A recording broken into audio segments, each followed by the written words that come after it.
Unified command between Parks Canada and the municipality of Jasper transitioned to a Jasper Recovery Coordination Centre, or JRCC, on August 22nd, 2024, to guide recovery effort with involvement from all levels of government.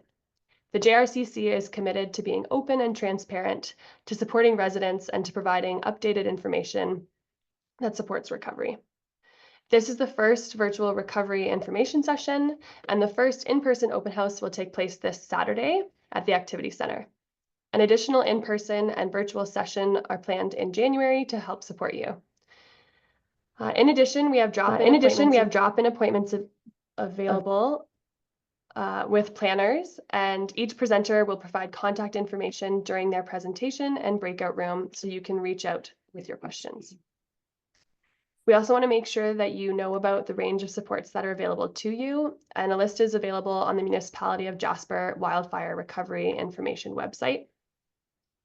So tonight, after some short opening presentations, we will go into breakout rooms where you can ask your questions organized by topic. I will outline how you can join these breakout rooms after the presentations, and you'll be able to move freely between the rooms to get your questions answered. Hold off on posing questions in the chat section here until the breakout rooms are open, because the chat section doesn't carry over from this room. I would now like to invite Mike and Amy, directors with the Jasper Recovery Coordination Centre, to speak. Thank you, Carolyn, and thank you, everyone, and welcome. We appreciate you taking your time this evening to join us for this information session. So as Carolyn explained, the JRCC is the Joint Recovery Coordination Center. During the wildfire event, there was a unified command between Parks Canada and the municipality of Jasper to manage the fire event. And then after the fire was under control and we returned people to the community, we transitioned from incident command into what is now the JRCC. So following the same principle, and given how much overlap there will be between the recovery in the park and the recovery in the community, it was felt it was important to maintain that sort of unified command structure. So the JRCC is a joint effort between Parks Canada and the municipality of Jasper to coordinate all aspects of recovery for the community and the park going forward. Prior to joining the JRCC, I was actually retired, but I come with a background in municipal government and also emergency and crisis management. So looking forward now, the JRCC, essentially we are organized around 6 working groups. Each working group is responsible for leading the work around a specific area of recovery. The 6 working groups are social recovery, economic recovery, interim housing, infrastructure, debris removal or debris management, and then the rebuild. Within each of these working groups, we have representatives not just of Parks Canada and the municipality of Jasper, but also representatives from the government of Alberta and many of the community groups and respective agencies that are active in the recovery space. So it is a collaborative effort designed at, again, identifying all the recovery needs and coordinating that work. With that is a bit of an overview of where we're at with the JRCC and what it is and what our functions are. I will hand over to my colleague, Amy Carnes. Thanks, Mike. Hello, everyone. Thanks for coming this evening. My name is Amy Cairns, and I'm the co-director of the Jasper Recovery Coordination Center from the Parks Canada side. For those who don't know me, I'm a Jasperite and part of Parks Canada's local management team here in Jasper. Recovery work in the national park context comes with unique challenges and also opportunities. And Parks Canada is committed to working alongside the municipality of Jasper and the JRCC to support Jasperites through each phase of recovery and rebuilding. As Mike said, we are moving forward on debris removal, rebuilding, social recovery, economic recovery, and interim housing.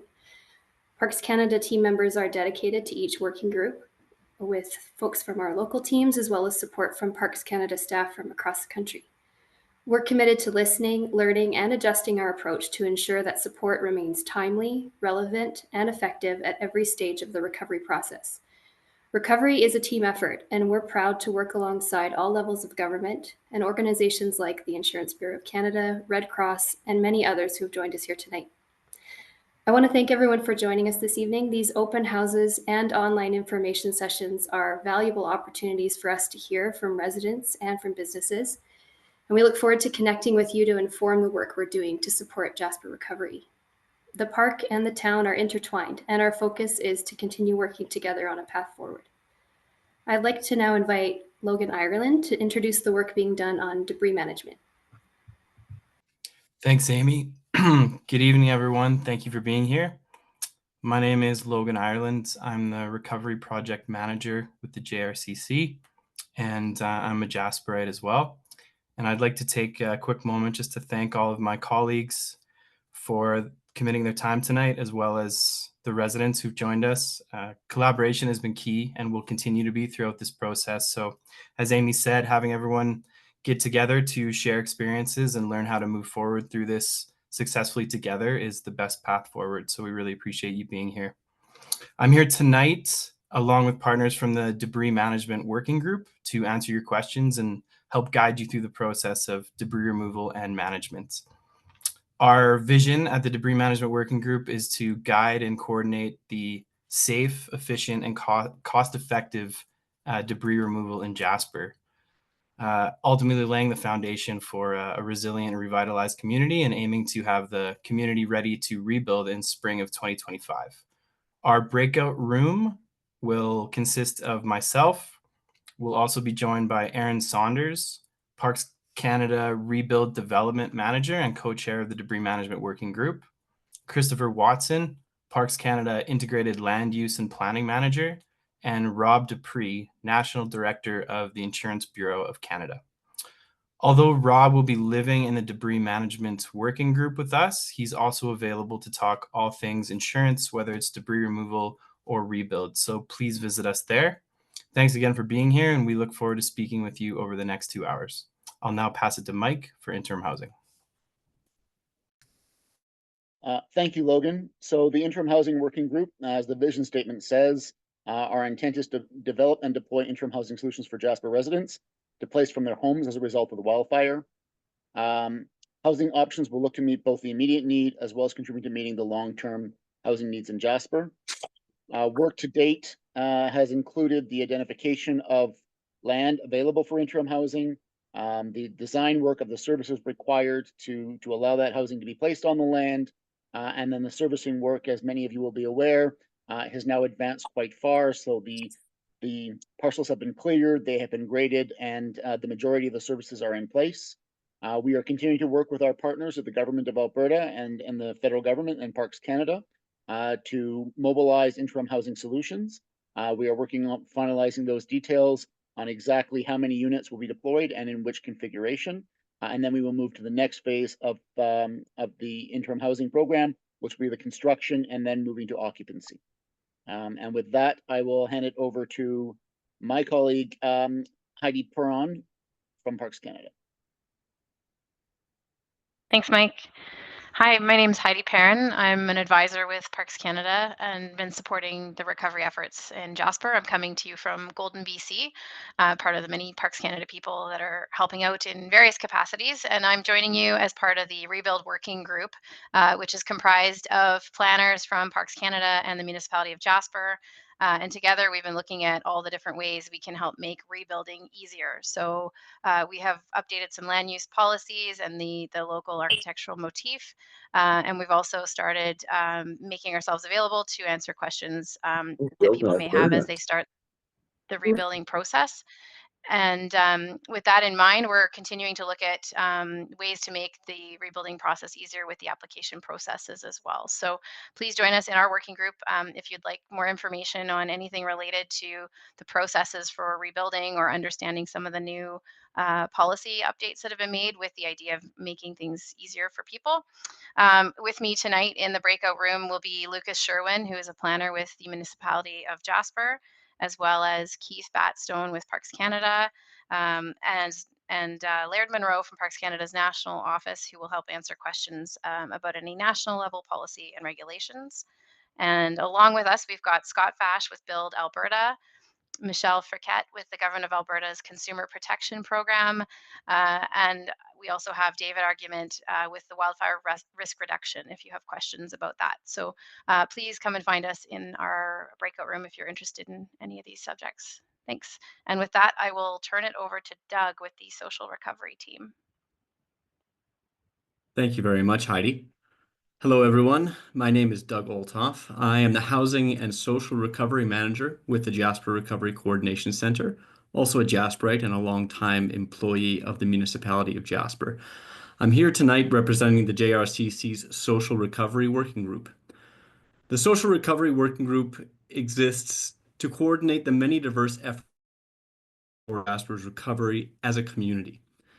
In some of the working group's earliest conversations, we spoke in terms of reestablishing the circle of community and ensuring that all Jasperites, no matter where they currently live, are supported in participating in that circle. This work begins from a position of gratitude for the things that put Jasper in a good position to begin healing. As a community located in a world-renowned national park, we live in close connection to a landscape that, as each season passes, demonstrates the possibilities for healing and renewal. Many of us are well connected to dense networks of friends and neighbors, as well as community groups and associations. And what's more, our community benefits from innovative Made in Jasper community supports like community outreach services. These are some of the assets that our community boasts, but we need to also come to terms with the fact that we have suffered a mass trauma event that affects us all, and affects us all differently. Many community members who never expected to be in need of support find themselves facing challenges that overwhelm them. Jasperites who are already facing significant barriers to well-being now face additional compounding challenges. Others find themselves struggling with how to address their own traumatic experiences while trying to support others whose losses are more immediate and material. We have to acknowledge that the wildfire affected us all in unique and distinctly personal ways. The work of social recovery is rooted in the understanding that human beings heal through connection. Connection to each other, to communities, to the land, and to the built environment. At its most basic level, this work is about ensuring that supportive and healing connections are available to all Jasperites, and that individuals and families are able to meet their most fundamental needs. In this work, we're very fortunate to be in collaboration with many important partners. Christopher Reed, the director of the municipality's Community Development Department, and Rachel Oliver from the Canadian Red Cross are joining me this evening to answer questions about the work we're doing together. And we hope you'll join us in the Social Recovery Working Group room. Thanks very much for that. And I believe I will pass it now to my colleague, Kaylee DeBranch of the Economic Recovery Working Group. Thanks, Doug. Hello and thank you. My name is Kaylee LeBranch. I am the Economic and Social Recovery Coordinator for the Jasper Recovery Coordination Center. Although I'm new to Jasper, I did grow up in Canmore and I joined the economic development team there where I supported recovery efforts during COVID. So I do have a great appreciation for mountain communities and the unique challenges that they face with restarting. I help facilitate the Economic Recovery Working Group, which is working, as it shows down below, to foster a resilient, inclusive, and sustainable economic recovery for Jasper that really strengthens community capacity and champions collaborative multi-agency solutions. So I'm very fortunate. I have a whole panel of brilliant experts attending the breakout room with me who can answer quite a wide variety of questions related to Jasper's economic recovery, and especially provide information about the supports available to businesses. So I'll start with the Employment and Social Development Canada Department, who has representation also from Service Canada. They can answer questions specifically about the special work sharing measures that were recently announced, Canada Summer Jobs, New Horizons for Seniors. They can answer questions about employment insurance, amongst other things. And they also offer drop-in hours in Jasper. So please join us if you have any questions about some of those things. From those departments, we have Rob Allen, Michelle Lukhtar, Mona Nandi, Ron Coop, Lee Heineman, Cynthia Taylor, Fraser Clark. Hopefully I got those correct. We also have representation from the Canadian Red Cross. We have Emily P. with us who can speak to questions about the small business grant program they provide. We also have Community Futures West Yellowhead. We have Nancy Robbins with us who can speak to a wide variety of business supports they offer there, and specifically their Jasper Business Recovery Program, which is offering non-repayable funding and advisory services tailored to the needs of local businesses impacted by the wildfire. And last but not least, we will have Ryan Hill from Parks Canada Infrastructure. So questions in those areas, please do drop by our Q&A session and our breakout room. That's all I have for now, so I'll send things back to you, Carolyn. Thank you, Kaylee, and all the presenters. So before we go ahead and open the breakout rooms, the rooms will not be recorded. And I'd just like to go over a few housekeeping items. So each of the presenters and topics that were discussed have a breakout room associated with them, with the additional people, as were mentioned, that can answer your questions. There are 3 extra breakout rooms named water cooler, elevator, and coffee corner. These rooms can be used for sidebar conversations or to touch base with some friends that you haven't seen in a while. Similar to a setup for an in-person drop-in session, once your questions are answered, you're welcome to leave. The breakout room sessions will bring us to the end of this information session, so there will be no additional information shared at the end of this session. Once you get your question answered, feel free to head on out. You're also welcome to drop in later. We will be here until 8 p.m. Mountain Time tonight.